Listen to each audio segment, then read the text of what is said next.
Genesis chapter 14. Abram rescues Lot. At this time, Amraphel, king of Shinar, Arioch, king of Elazar, Chedorlaomer, king of Elam, and Tidal, king of Goim, went to war against Bera, king of Sodom, Bersha, king of Gomorrah, Shinab, king of Admah, Shemember, king of Zeboim, and the king of Bela, that is Zoar. All these latter kings joined forces in the valley of Siddim, the Salt Sea.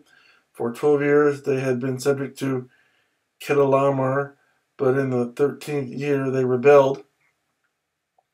In the 14th year, Chedorlaomer and the kings allied with him went out and defeated the Rephites in Ashtaroth, Karnaim, the Zuzites in Ham, the Emites in Shaveh, Kiriham, and the Horites in the hill country of Seir, as far as El Paran, near the desert.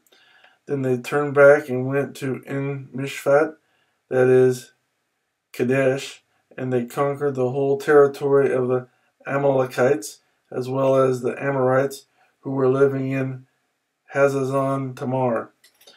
Then the king of Sodom, the king of Gomorrah, the king of Admah, the king of Zeboim, and the king of Bela, that is Zoar, marched out and drew up their battle lines in the valley of Siddim against Chedorlaomer, king of Elam, Tidal, king of Goim, Amraphel, king of Shinar, and Arioch, king of Elazar, 4 kings against 5.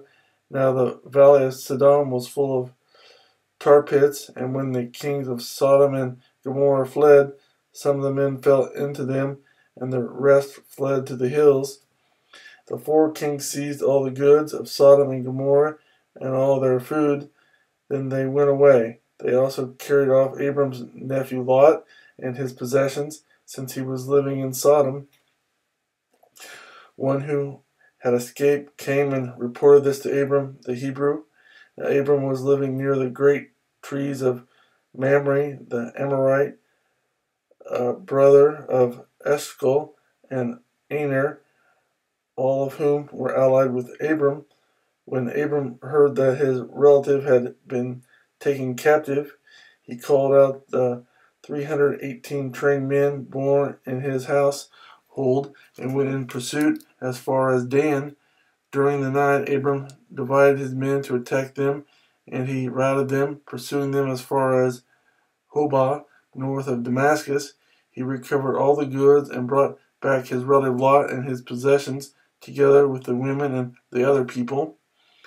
After Abram returned from defeating Chedorlaomer and the kings allied with him, the king of Sodom came out to meet him in the valley of Shaveh, that is, the king's valley. Then Melchizedek, king of Salem, brought out bread and wine. He was priest of God Most High, and he blessed Abram, saying, "Blessed be Abram by God Most High, creator of heaven and earth, and blessed be God Most High, who delivered your enemies into your hand." Then Abram gave him 1/10 of everything. The king of Sodom said to Abram, "Give me the people and keep the goods for yourself." But Abram said to the king of Sodom, "I have raised my hand to the Lord, God Most High, creator of heaven and earth, and have taken an oath that I will accept nothing belonging to you, not even a thread or the thong of a sandal, so that you will never be able to say, 'I made Abram rich.' I will accept nothing but what my men have eaten, and the share that belongs to the men who went with me.